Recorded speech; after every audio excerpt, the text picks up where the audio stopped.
paying a compliment without being a creep. Last week I went out in my boldest outfit, conical brown leather pants. A guy stopped at the lights and said, "Suck my cock," to which I said, "Suck your own cock," and with that kind of approach you'll need to, as I'm pretty sure no one else will. Calling out the creeps adds another layer of armour that I resent having to acquire. So creeps of this city, understand this. I dress up wildly for myself and sometimes for my lover, not for your bullshit commentary and offensive gaze. This does not make me frigid or irrational. Try telling someone they look fabulous without expecting a thing in return. You'll be amazed. A compliment without an ulterior motive transforms souls. Respect your fellow citizens. Don't lurk, don't creep. And if you're still reading this, and I really hope you are, you must know that me, many others I know, and probably many I don't, are done with this shit. Respectfully, the Fandangoe Kid.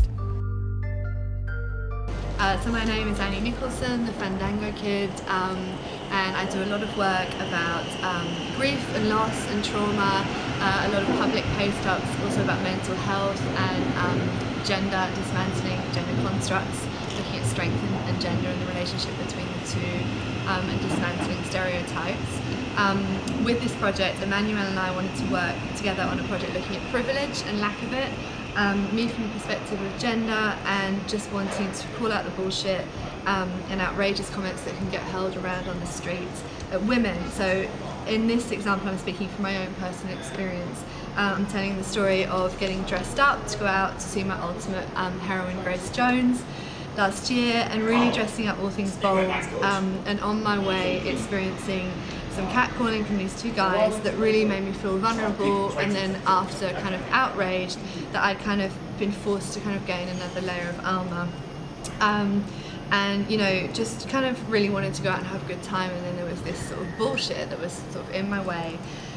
So it's not just a narrative that sort of tells my story, but it's for all the young girls that I teach, my niece, you know, all the younger women who, you know, maybe might not feel as comfortable calling this out, and showing them that, yeah, like this is harassment, and no, it's not okay.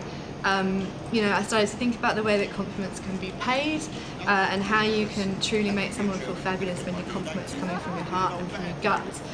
But when it's coming from a position of privilege, you know, male privilege in this sense, with this piece of work that I'm talking about, to undermine and embarrass a woman in public and make her question the way that she goes out on the street, it's just beyond unacceptable. And gender aside, the message also stands for all interactions between human beings. So respect is essential for building solid communities who work together. And the sooner we call this shit out on a regular basis, you know, not being afraid of it, you know, to make a definitive change and really, you know, shift with this from being mildly unacceptable to totally unacceptable, the better. If someone wants to wear their fucking leotard to the shop to get a pint of milk, then, you know, they can do that, and the catcallers can shut the fuck up. You know, you're either going to pay a compliment with grace, or you just stay silent, and that's simple. Committed to the cause like I'm Jim Gordon.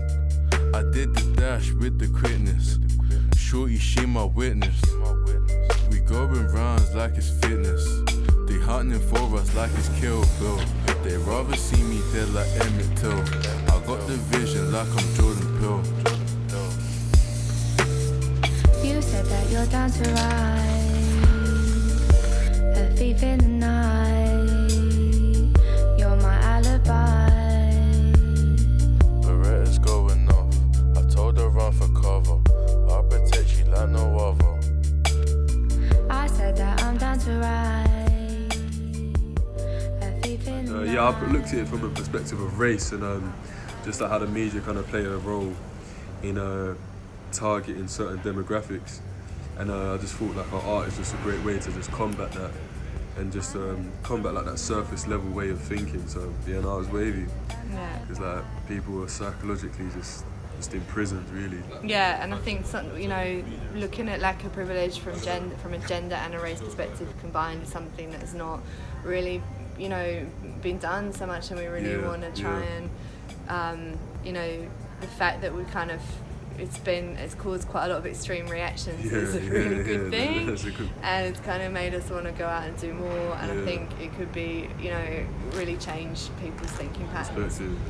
Like, because like I said, like, I just think Annie as an artist is fantastic, like, especially just speaking out on what she is passionate about. And like I said to her before, like, I could just never see my mum like being capped. Like she's the greatest person to me. Like if like that way of thinking was allowed, like what would the world be? Do you know what I mean? So I think all women have to be strong. Like it should be the norm. Do you know what I mean? Like men should never be intimidated by that. Like and the people that are, like we're calling you out, man. Do you know what I'm saying?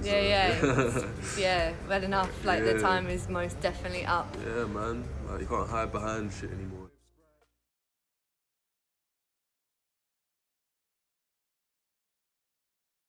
Just take the fucking chains, man. Psychological chains.